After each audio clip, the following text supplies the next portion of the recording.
여러분 안녕하세요. 민도사와 함께하는 청년을 위한 교과 공부 시간에 오신 모든 여러분들 진심으로 환영합니다. 안녕하세요, 헌입니다.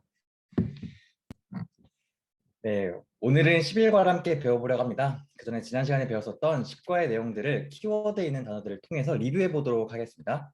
네, 예수님 덕분에 저희가 하나님 앞으로 나아갈 수 있는 길이 열리게 되었고, 또 휘장을 열고 그곳에서 봉사하고 계신 예수님을 믿음으로써 저희는 하나님의 초청에 응답할 수 있게 된 사실이 기억이 납니다. 네, 지금도 하늘 지성소에서 계신 예수님을 믿음으로써 아직 모든 약속된 것들의 완전한 성취를 아직은 보지 못했지만 그분께서 이미 이루신 것을 경험하고 바라보는 삶이 되기로 결심했었던 시간들이 생각납니다. 네. 오늘 11과는 예수, 믿음의 조여, 또 온전하게 하시는 분입니다. 오늘은 히브리서 11장과 12장에 있는 말씀을 함께 볼 것인데요. 그곳에는 믿음의 선조들의 모본들이 아주 많이 기록되어 있습니다. 여러 고난에도 불구하고 끝까지 충성한 믿음의 사람들에게 주어질 분명한 상급에 대해서도 언급되고 있고요. 그 믿음의 모본들을 통해서 믿음이 무엇인지 함께 살펴보겠습니다. 우리 오늘 시작 질문이 있는데요. 나의 신앙의 롤모델이 되는 사람은 누구인가요? 라는 질문입니다. 어떤 롤모델을 가지고 계시죠? 저는 성경에서는 에스라라는 인물을 참 좋아하는데요. 에스라는 제사장이면서도 동시에 또 학자였던 인물이었습니다. 그러니까 지금으로 말하자면 어떤 신앙의 영적인 부분들과 또 신학의 학문적인 부분들을 모두 이렇게 감당할 수 있었던, 특히 이스라엘 백성들이 포로에서 돌아왔던 시기에 아주 중요한 역할을 했던 지도자로서 그 역할이 참 멋있어 보여서 제 롤 모델로 삼고 있습니다. 네, 감사합니다. 롤모델이 있다는 것은 굉장히 중요한 것 같아요. 우리가 그 모델을 보면서 우리가 어떠한 방향으로 살아갈지를 살펴보잖아요. 오늘도 히브리서 11장과 12장에 있는 말씀들을 통해서 우리의 믿음의 모본들을, 믿음의 롤모델을 찾아보도록 하겠습니다. 깨닫기는 히브리서 11장에 기록된 믿음의 영웅들이 가졌었던 믿음의 특징들을 이해한다입니다. 일요일 소지는 의인은 믿음으로 말미암아 살리라입니다. 히브리서 11장에 들어가기 전에 히브리서 10장의 마지막 부분을 함께 살펴보는 시간입니다. 이 말씀들을 통해서 우리는 마지막 때를 살아가는 그리스도인들에게 꼭 필요한 덕목이 무엇인지 배울 수 있을 것 같습니다. 밑에 있는 말씀을 읽겠습니다. 그러므로 너희 담대함을 버리지 말라. 이것이 큰 상을 얻게 하느니라. 너희에게 인내가 필요함은 너희가 하나님의 뜻을 행한 후에 약속하신 것을 받기 위함이라. 잠깐 후면 오시리가 오시리니 지체하지 아니하시리라. 나의 의인은 믿음으로 말미암아 살리라. 또한 뒤로 물러가면 내 마음이 그를 기뻐하지 아니하리라 하셨느니라. 우리는 뒤로 물러가 멸망할 자가 아니요 오직 영혼을 구원함에 이르는 믿음을 가진 자니라. 여기 말씀에 따르면 인내와 또 믿음이 그리스도인들에게 꼭 필요한 덕목이었다고 설명하고 있습니다. 네, 감사합니다. 의인은 믿음으로 말미암아 살리라라는 이 말씀 굉장히 유명한 말씀이죠. 네. 특별히 하박국 2장에 있는 말씀을 히브리서의 저자가 인용한 것으로 볼 수 있는데 우리가 이 히브리서 10장의 말씀을 더 잘 이해하려면 인용된 이 말씀이 어떤 배경 가운데 쓰였는지 알면은 더 좋을 것 같아요. 네. 허니님께 이 말씀이 어떤 배경에서 쓰였는지 좀 여쭤보겠습니다. 원래 이 말씀이 쓰였던 이 하박국 시대에는 남방 유다가 쇠퇴하는 과정에서 쓰였는데요. 나라 안쪽으로는 이 악인들이 표상적으로 번영하는 것처럼 보이기도 했고, 또 나라 외적으로는 이방 나라, 예를 들면 바벨론 같은 나라들이 분명히 나쁜 나라들인데 번영하고 있는 걸 보면서, 그러면 왜 악인들은 번영을 하고 의인들은 도리어 핍박을 받는 것 같은가? 라는 질문에 대해서 하박국이 이러한 질문을 하나님께 드리고 있는 것입니다. 하나님께 왜 충성을 다한 사람들이 미래에 대한 희망을 가질 수 있는가라는 염려스러운 질문을 하나님께 던지고 있는데요. 왜 하나님은 악인이 의인을 압제하고 또 악인이 번성하는 것을 그냥 두고 보시는 것인지에 대해서 하박국은 질문을 하고 있습니다. 이 질문에 대해서 하나님께서는 이렇게 대답을 하셨는데요. 하나님은 약속하신 때가 있기 때문에 그것이 우리 눈에 보기에 더디게 보일지라도 분명히 응답하실 것이니까 기다리라고 말씀을 하셨습니다. 이러한 맥락 가운데서 하나님께서는 나의 의인은 믿음으로 산다라는 말씀을 우리에게 주고 있었습니다. 네, 약속된 때가 있기 때문에 그것을 믿음으로 기다리라고 하고 계시네요. 그러면 하나님께서 우리에게 무엇을 믿고 무엇을 믿고 인내하며 살아가기를 요청하시는 것인지에 대해서도 한번 다시 살펴보면 좋겠습니다. 어떻게 생각하세요? 네, 그 아까 읽었던 하박국 2장 3절에서는 이 묵시는 정한 때가 있나니 그 종말이 속히 이르겠고 결코 거짓되지 아니하리라. 비록 더딜지라도 기다리라. 지체되지 않고 반드시 응하리라는 말씀이 있는데요. 하나님이 기다리라고 하는 그 시기가 그 종말이라고 여기서 표현을 하고 있는데 그것이 세상의 끝이라는 것을 저희는 알 수 있습니다. 이 구절을 그대로 인용한 히브리서 10장 37절은 잠시 잠깐 후면 오시리가 오시리니 지체하지 아니하시리라고 말하면서 이 세상의 끝이 예수님이 오시는 그 오시리에 대한 것을 가리키고 있습니다. 우리를 위해서 십자가에 돌아가시기 위해 오셨던 그분께서 이 정해진 때에 우리를 위해 다시 오실 것이라는 것을 히브리서에서 좀 더 깊이 여기서 인용을 하고 있는 것입니다. 네, 감사합니다. 그러니까 우리가 인내할 수 있는 이유가 바로 예수님이 오신다는 사실을 알기 때문인 것이네요. 그러니까 믿음과 인내라는 이 두 단어를 생각할 때 우리는 종종 인내에만 좀 초점을 맞추기 쉬운 것 같아요. 왜냐하면 인내라는 것 자체가 뭔가 괴롭고 어려운 것을 참고 견디는 거잖아요. 근데 우리의 삶이 마냥 어려움을 참고 견디는 삶, 그냥 인내만 하는 삶이라면 참 괴로울 것 같아요. 그렇지만 인내보다 선행해야 되는 것이 있는데 바로 그것이 믿음입니다. 믿기 때문에 우리는 자연스럽게 믿음의 결과로서 믿음의 열매로서 인내할 수 있게 되는 것이죠. 그리고 그 믿음은 무엇을 믿는가? 이 성경 말씀은 우리 자신에 대한 믿음이 아니라고 합니다. 바로 언약에 늘 신실하셨던 하나님께서 종말에 세상의 끝에 다시 오신다는 그 약속도 신실하시게 지키실 것이기 때문에 우리가 그 믿음에 의해서 믿고 인내할 수 있다는 것이죠. 디모데후서 2장 13절을 이렇게 말합니다. 우리가 신실하지 못할 때에도 주님은 우리에게 신실하게 대하십니다. 왜냐하면 그분은 거짓이 없으시기 때문입니다. 라고 말하죠. 의인은 믿음으로 말미암아 산다. 누구를 믿음으로요? 바로 하나님의 신실하심을 믿음으로 하나님의 신실하심이 우리로 하여금 믿음을 가질 수 있게 해주는 이유입니다. 월요일 소지는 믿음으로 아브라함 은인입니다. 히브리서 11장에 믿음의 선조들의 이야기를 시작할 것인데요. 그 첫 이야기가 바로 아브라함의 이야기죠.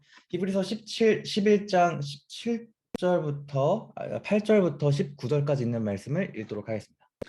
믿음으로 아브라함은 부르심을 받았을 때에 순종하여 장래의 유업으로 받을 땅에 나아갈새 갈 바를 알지 못하고 나아갔으며 믿음으로 그가 이방의 땅에 있는 것 같이 약속의 땅에 거류하여 동일한 약속을 유업으로 함께 받은 이삭 및 야곱과 더불어 장막에 거하였으니 이는 그가 하나님이 계획하시고 지으실 터가 있는 성을 바랐습니다. 아브라함은 시험을 받을 때에 믿음으로 이삭을 드렸으니 그는 약속들을 받은 자로 돼 그 외아들을 드렸느니라. 그에게 이미 말씀하시기를 내 자손이라 칭할 자는 이삭으로 말미암으리라 하셨으니 그가 하나님이 능히 이삭을 죽은 자 가운데서 다시 살리실 줄로 생각한지라. 비유컨대 그를 죽은 자 가운데서 도로 받은 것이니라. 네, 아브라함은 참된 믿음의 모본을 믿음의 본질을 보여준 인물입니다. 하나님의 말씀을 듣고 집을 떠나서 가나안 땅으로 갔던 것도 우리가 잘 알고 있는 말씀이겠고요. 특별히 아브라함을 믿음의 조상이라고 부를 만큼 믿음의 거목으로 부르는 이유는 창세기 22장에 기록되어 있는 아브라함이 아들 이삭을 제물로 바치는 사건입니다. 아브라함이 이삭을 제물로 바쳤었던 그 믿음이 특별히 놀라운 이유는 무엇일까요? 사실 하나님께서 이삭을 제물로 바치라고 아브라함에게 명령하신 게 아브라함에게는 참 상충된 것처럼 보였을 것입니다.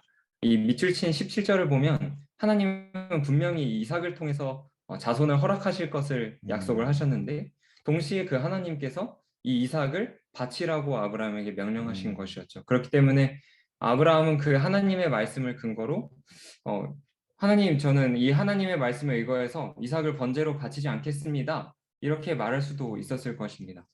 그런데 아브라함은 그 하나님의 말씀에 그저 순종하기로 결정을 했습니다. 이어서 히브리서의 저자는 아브라함이 그렇게 할 수 있었던 이유가 하나님이 능히 이삭을 죽은 자 가운데서 다시 살리실 줄로 생각했다고 하는데 하나님이 이삭을 부활시켜 주실 것을 믿은 것을 이 사실에 주목해 보면 아브라함은 모순되어 보이는 하나님의 약속 속에서 어떤 조화를 찾아낸 것 같습니다. 이전까지 성경 시대에서 하나님이 죽은 자를 부활시키신 역사가 없었는데 아브라함은 이삭을 통해서 자신들의 후손을 세우실 하나님을 동시에 믿음과 또 이삭을 하나님께 바치라는 말씀을 동시에 믿음으로써 이 새로운 어떤 부활 신앙을 아직 그 누구도 경험하지 못했던 이 부활 신앙을 하나님께서 보여주실 것을 또 새롭게 믿게 된 것이었습니다. 네, 아브라함의 믿음을 생각하면 생각할수록 되게 놀라운 것 같아요. 분명히 아브라함에게 그 하나님의 명령은 괴롭고 어려운 거였습니다. 그렇지만 아브라함은 믿었고 그 과정을 인내할 수 있었습니다. 일요일 소지에서 얘기했던 것처럼 그 믿음은 아브라함 자신에 대한 믿음은 아니었죠. 바로 언약에 신실하신 하나님의 신실하심을 믿는 것입니다. 아마 아브라함은 자신의 과거를 되돌아봤을 것 같아요. 자신이 100세가 되어서 연로했었고 사라도 90세가 되어서 할머니라서 이제 생물학적으로는 아이를 낳을 수 없었을 때, 그러니까 생명을 낳을 수 없는 죽은 몸과 다름없었던 그들의 몸을 통해서 하나님이 이삭을 주셨던 그 역사를 기억했습니다. 하나님께서 자신의 씨를 통해서 하나님의 나라를 세울 것이다라는 그런 언약의 약속을 하셨었고, 죽은 것과 다름없었던 그 늙은 부부의 몸에서 새로운 생명을 주실 수 있으셨다면 비록 그때까지 인류 역사에서 죽은 사람이 부활한 사건이 없었더라도 하나님은 그분의 약속에 신실하시기 때문에 자신의 아들을 다시 살리실 것이다라는 것을 믿었습니다. 그 믿음 때문에 인내할 수 있었습니다. 하나님이 분명히 약속하셨는데도 우리의 현실도요, 그 약속과 매우 달라 보이고 힘든 상황에 있다고 느끼실 수도 있을 것 같아요. 그렇지만 지금까지 우리를 선한 길로 인도해 주셨던 하나님의 섭리와 신실하심을 되돌아보면 좋겠습니다. 그분의 신실하심을 믿는다면 우리도 아브라함과 같이 믿음으로 살아갈 수 있는 의인이 될 것입니다. 그 다음 화요일 소지는 모세, 보이지 않는 것을 믿음입니다. 히브리서 11장 23절부터 28장에 있는 말씀 읽겠습니다. 믿음으로 모세가 났을 때에 그 부모가 아름다운 아이임을 보고 석 달 동안 숨겨 왕의 명령을 무서워하지 아니하였으며 믿음으로 모세는 장성하여 바로의 공주의 아들이라 칭함받기를 거절하고 도리어 하나님의 백성과 함께 고난받기를 잠시 죄악의 낙을 누리는 것보다 더 좋아하고 그리스도를 위하여 받는 수모를 애굽의 모든 보화보다 더 큰 재물로 여겼으니 이는 상 주심을 바라봄이라. 믿음으로 애굽을 떠나 왕의 노함을 무서워하지 아니하고 곧 보이지 아니하는 자를 보는 것 같이 하여 참았으며 믿음으로 유월절과 피 뿌리는 예식을 정하였으니 이는 장자를 멸하는 자로 그들을 건드리지 않게 하려 한 것이며 믿음으로 그들은 홍해를 육지같이 건넜으나 애굽 사람들은 이것을 시험하다가 빠져 죽었으며. 네, 다들 모세의 이야기에 대해서 좀 자주 잘 알고 계실 거라 생각해요. 특별히 모세에 대해서 이야기하는 24절부터는 믿음으로 모세는 장성하여 바로의 공주의 아들이라 칭함받기를 거절했다라는 사실이 먼저 언급되거든요. 이 바로의 공주의 아들이라 칭함받기를 거절했다라는 이 사실이 암시하는 것은 무엇이었을까요? 모세의 어머니가 공주라는 사실은 모세가 당시 가장 강력했던 이 이집트의 통치자, 즉 파라오의 후계자가 될 상당한 가능성을 시사하고 있습니다. 여기 말씀처럼 애굽의 모든 보화를 얻을 사람이었다는 것이죠. 이것은 모세가 하나님의 부르심을 따라 이스라엘의 지도자가 되기로 결정한 것이 얼마나 큰 결심이었는지에 대해서 암시하고 있는 것이라고 생각합니다. 네, 감사합니다. 그러면은 그렇게나 매력적이고 엄청난 부귀와 영화를 포기할 정도로 이스라엘의 지도자가 되는 그 길이 더 매력적이었거나 더 좋은 길이었다라고 생각해도 될까요? 사실 그렇지는 않죠. 히브리서의 저자는 이 모세가 누릴 수 있었던 것을 분명하게 구분하고 있었습니다. 이집트에 만약에 남았다면 왕의 후계자가 되고 또 세상의 즐거움, 모든 보화를 누릴 수 있었을 것입니다. 하지만 이스라엘의 지도자가 된다면 하나님의 백성과 함께 고난을 받아야 했고 또 그리스도를 위해 받는 수모가 있어야 했고 또 하나님이 상 주실 것을 믿었지만 그 모든 보화가 있는 애굽을 떠나야 했고 보이지 않는 것을 보며 인내와 믿음으로 살아가야만 했습니다.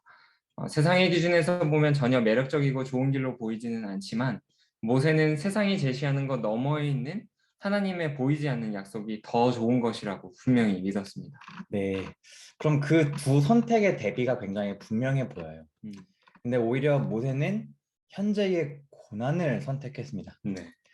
히브리서 1과 교과를 시작할 때 히브리서의 독자들의 그런 배경들을 살펴봤을 때는 그들이 신앙으로 인해서 핍박과 고난이 찾아왔었고 계속되는 어려움 때문에 지쳐 있었던 상황이었다라고 말씀했던 거 기억나실 것 같아요. 음, 아마 이 모세의 이야기를 보는 그 독자들의 마음이 이 모세의 이야기를 통해서 아마 마음에 큰 울림을 주었을 것 같아요. 네. 로마서 8장 18절에 이런 말씀이 있죠. 생각하건대 현재의 고난은 장차 우리에게 나타날 영광과 비교할 수 없도다. 음, 현실적으로 그리스도인들의 삶은 세상에서 손해를 보고 희생해야 하는 것들이 굉장히 많아 보일 때가 있습니다. 그렇지만 하나님께서 약속하셨고 정하신 그때에 하나님이 분명히 이루어 주실 것이라는 것을 알기 때문에 하나님을 바라보면서 끝까지 충성할 수 있는 믿음을 가져야겠습니다. 음. 부조화 선지자 246페이지를 읽겠습니다. 그는 호화찬란한 궁전 저편, 곧 군주의 왕과 저편에 있는 죄로 물들지 않은 나라에서 지극히 높으신 분의 성도가 받게 될 지극히 높은 영광을 바라보았다. 그는 믿음으로 하늘의 왕께서 승리자의 머리에 씌워주실 불멸의 왕관을 바라보았다. 이 믿음이 그로 하여금 비천하고 가난하고 멸시받는 민족과 연합하도록 했다. 네, 지금은 볼 수 없을지라도 우리에게 약속된 그 상은 아주 가치가 있는 것입니다. 그 다음 수일 소지는 믿음으로 라합과 나머지 사람들은입니다. 히브리서 11장 31절 말씀 읽겠습니다. 믿음으로 기생 라합은 정탐꾼을 평안히 영접하였으므로 순종하지 아니한 자와 함께 멸망하지 아니하였도다. 네, 라합이 등장합니다. 라합은 아마도 신약 성경에서 가장 의외의 인물 중 하나가 아닐까 싶어요. 마태복음 예수님의 족보에도 이방인, 기생인 라합이 등장하죠. 또 히브리서 11장 믿음의 선조들의 목록에도 라합이 등장해요. 라합이 어떤 믿음의 사람이었는지 여호수아 2장 9절부터 11절의 말씀들을 읽어보겠습니다. 말하되 여호와께서 이 땅을 너희에게 주신 줄을 내가 아노라. 우리가 너희를 심히 두려워하고 이 땅 주민들이 다 너희 앞에서 간담이 녹나니 이는 너희가 애굽에서 나올 때에 여호와께서 너희 앞에서 홍해 물을 마르게 하신 일과 너희가 요단 저쪽에 있는 아모리 사람의 두 왕 시온과 옥에게 행한 일 곧 그들을 전멸시킨 일을 우리가 들었음이니라. 우리가 듣자 곧 마음이 녹았고 너희로 말미암아 사람이 정신에 일었나니 너희의 하나님 여호와는 위로는 하늘에서도 아래로는 땅에서도 하나님이시니라.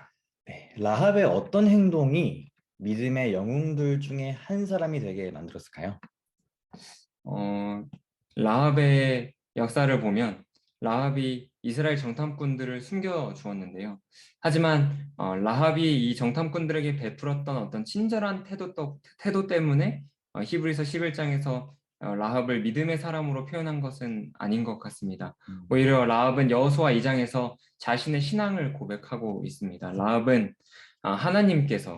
하나님께서 어떻게 이스라엘 백성들을 인도하셨는지를 다 들었고 그것을 통해서 하나님에 대한 믿음을 고백했기 때문에 이 히브리서에서 믿음의 족보에 들어갈 수 있었던 것 같습니다. 네, 감사합니다. 우리가 이전 소지에서 살펴봤던 것처럼 모세의 이야기가 끝나고 이제 모세의 이야기가 끝나면서 바로 여리고성을 건너고 가나안 땅에 들어가는 사건으로 이어지거든요. 네. 그곳에 라합의 이야기가 나와요. 그리고 많은 사사들과 선지자들의 이름들이 하나씩 언급되면서 11장이 정리됩니다. 생각해보면 요단강을 건너고 가나안 땅에 들어가게 되는 그 이야기에서 모세처럼 믿음의 영웅으로서 이름을 대표해서 올려야 될 사람은 그 지도자 여호수아가 맞을 것 같아요. 모세를 뒤이은 지도자였고 백성들 모두를 지도했고요. 수많은 싸움에서 하나님을 위해서 승리했습니다. 근데 여호수아가 아니라 라합이 등장하고 있어요. 상당히 의외인 것이죠. 왜 라합이 언급되었을까 생각해 보게 됐는데 당시 이스라엘 백성들과 한번 비교를 해보겠습니다. 이스라엘 백성들은 애굽에서부터 열 재앙과 홍해를 건넜었던 경험을 했던 사람들도 있었고 또 40년 동안 만나와 구름 기둥, 불 기둥 또 다양한 전쟁들을 통해서 하나님께서 그들을 완벽하게 인도하고 계시다는 것을 실제적으로 경험했습니다. 그렇지만 라합은 그것을 경험하지도 보지도 못했고 단지 듣고 믿었죠.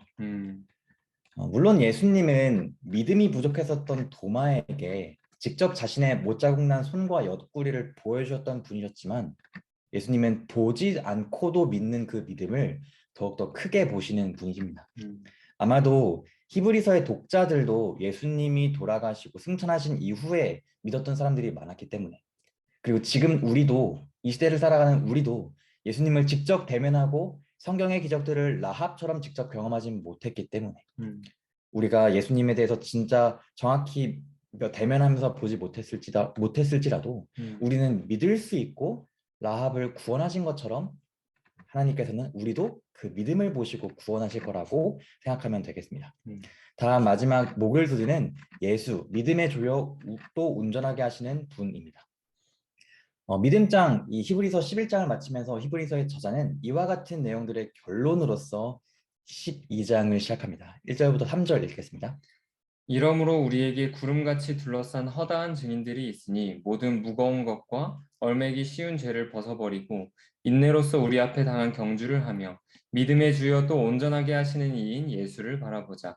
그는 그 앞에 있는 기쁨을 위하여 십자가를 참으사 부끄러움을 개의치 아니하시더니 하나님 보좌 우편에 앉으셨느니라. 너희가 피곤하여 낙심하지 않기 위하여 죄인들이 이같이 자기에게 거역한 일을 참으신 일을 생각하라. 네, 이 말씀은 우리에게 무엇을 하라고 요청하고 있나요? 네, 첫째로는 죄를 벗어버리고 또 인내로서 경주를 하고 또 우리 믿음의 주여 온전하게 하시는 이인 예수를 바라보라고 히브리서의 저자는 권면하고 있습니다. 네, 믿음의 주님이시자 우리를 온전하게 하시는 분이신 예수를 바라보면서 믿음의 경주를 하라. 교과의 저자는 예수님께서 세 가지 측면에서 우리의 믿음의 선구자라고 말하고 있습니다. 허님님께 어떠한 것들이 있는지 여쭤보도록 하겠습니다. 믿음의 경주를 온전히 마치신 유일하신 분이라고 첫 번째로 기록하고 있는데요. 히브리서 11장은 그 후반부에 이 모든 믿음의 사람들이 믿음 안에서 잠들었지만 아직 하나님의 약속을 받지는 못했다고 표현합니다. 히브리서 12장의 표현을 적용하면 아직 믿음의 경주의 끝까지는 가지 못했던 것입니다. 그런데 예수님께서는 그 경주를 온전히 마치신 유일한 분으로서 믿음의 선구자가 되시는 것인데요. 지난 시간에 배웠던 것처럼 예수님은 그 믿음으로 그 경주를 마치셨고 휘장 가운데로 들어가서 하나님 보좌 우편에 앉으신 것입니다. 네, 말씀하셨던 것처럼 지난 시간에 배웠었던 그 말씀들을 생각해 보면 히브리서 10장 20절 말씀에 그 길은 우리를 위하여 휘장 가운데로 열어놓으신 새로운 살 길이다라고 말하고 있습니다. 예수님께서 가셨기 때문에 우리도 그 길을 따라갈 수 있는 것이다라고 했던 그 내용이 저번 시간에 배웠던 것인데, 네. 먼저 하나님께로 나아가신 예수님의 모습이 우리의 영적인 삶에도 영향을 끼치는 거겠죠? 네. 두 번째로는 우리도 믿음의 경주를 온전히 마칠 수 있도록 도와주시는 분이라고 표현이 되어 있는데요. 예수님이 믿음의 경주를 마쳐주신 것은 예수님께서 우리도 온전하게 하시기 위해서였던 것이었습니다. 히브리서 10장 14절은 이렇게 기록하는데요. 그가 거룩하게 된 자들을 한 번의 제사로 영원히 온전하게 하셨느니라. 예수님의 온전하신 사역이 우리로 하여금 우리 앞에 놓인 이 신앙의 여정을 가능하게 하고 있습니다. 그리고 마지막 세 번째로 우리가 믿음을 가질 수 있는 이유가 되시는 분이라고 기록합니다. 또 예수님은 우리가 믿음을 가질 수 있는 이유를 주십니다. 일요일 소지에서 읽었던 말씀인데요. 우리가 신실하지 못할 때에도 주님은 우리에게 신실하게 대하십니다. 왜냐하면 그분은 거짓이 없으시기 때문입니다. 라고 기록을 하고 있습니다. 저희가 믿어야 하는 것은 저희 자신이 아니죠. 하나님의 신실하심이 저희가 믿어야 하는 것입니다. 그리고 하나님의 변함없는 신실하심이 저희가 하나님을 믿고 인내할 수 있는 충분한 이유가 됩니다. 어찌 보면 믿음이라는 것은 하나님의 신실하심을 경험했을 때 자연스럽게 생기는 반응인 것 같습니다. 네, 감사합니다. 예수님은 말씀에서처럼 십자가를 참으사 부끄러움을 개의치 않으셨습니다. 우리를 위해서 모든 것을 버리셨고 자기를 바라는 자에게 두 번째로 다시 나타나실 것입니다.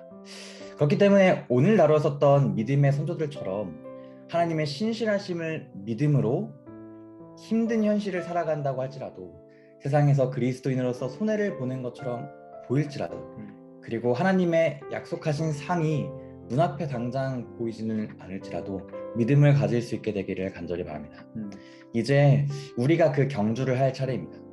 온전하시고 변함없으신 그분의 희생과 신실하심을 마음 가운데 깊이 새김으로써 믿음으로 우리 모두가 이 경주를 마칠 수 있게 되기를 간절히 바랍니다. 결론 읽고 마치겠습니다.